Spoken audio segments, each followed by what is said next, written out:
ఈ మధ్యనే మా తూర్పుగోదావరి జిల్లాలో కలెక్టర్ ఆఫీస్లో ఒక డఫేదారు రిటైర్ అయిపోయాడు. డఫేదార్ అంటే ఇలా అడ్డంగా బ్రిటిష్ వాళ్ళ కాలంలో ఇచ్చినటువంటి కోడ్లో బట్ట వేసుకుని ఫలానా అధికారి దగ్గర పనిచేసేవాడు అని పెద్ద ఇత్తడి బిళ్లతో ఉంటాడు. ఆయన పని ఏమిటి అంటే అధికారి జీప్ ఎక్కినప్పుడు ఆయన జీప్ ఎక్కుతాడు, అధికారి ఫైల్స్ పట్టరా అంటే మూట కట్టి పట్టుకెడతాడు, అధికారి ఇంటికి పట్టరా అంటే ఇంటికి పట్టుకెడతాడు, అధికారి పడుకోబోయే ముందు నువ్వు పో ఇంటికంటే పెడతాడు, నువ్వు ఉండంటే ఉంటాడు. సాధారణంగా చాలా ఆలస్యంగా ఆఫీసులో ఉండవలసినటువంటి పదవిలో ఉన్న అధికారి దగ్గర డఫేదారుగా ఉండడానికి ఎవరు ఇష్టపడరు. ప్రత్యేకించి జాయింట్ కలెక్టరు ఇటువంటి పదవుల్లో ఉన్న వాళ్ళ దగ్గర ఉండడం అంటే వాళ్ళకు ఉండేటటువంటి ఒత్తిడికి వాళ్ళకి పని గంటలు ఉండవు. రాత్రి 11 అవ్వచ్చు, 12 అవ్వచ్చు. డఫేదారుగా ఉన్నవాడు అక్కడే ఉండాలి.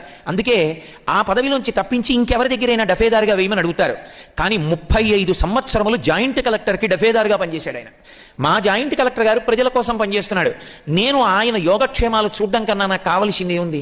ఏ జాయింట్ కలెక్టర్ వచ్చినా సరే ఆయన కాఫీ తాగుతారు అని తెలిస్తే ఎంత అలిసిపోయి ఆయన ఉండనివ్వండి, గబగబా ఫ్లాస్క్ విప్పి కాఫీ పోసి, అయ్యగారు కొద్దిగా కాఫీ తాగండి అయ్యారు, నోర్మయ్యి ఇప్పుడే కాఫీ ఎక్కువ బండి అంటే, అయ్యగారు నన్ను తిడితే తిట్టండి కానీ మీరు ఎక్కడానికి వీల్లేదు, కొంచెం కాఫీ తాగవలసింది అని అధికారి తిట్టినా సరే కొంచెం కాఫీ ఇచ్చి అధికారిని ఎక్కించేవాడు.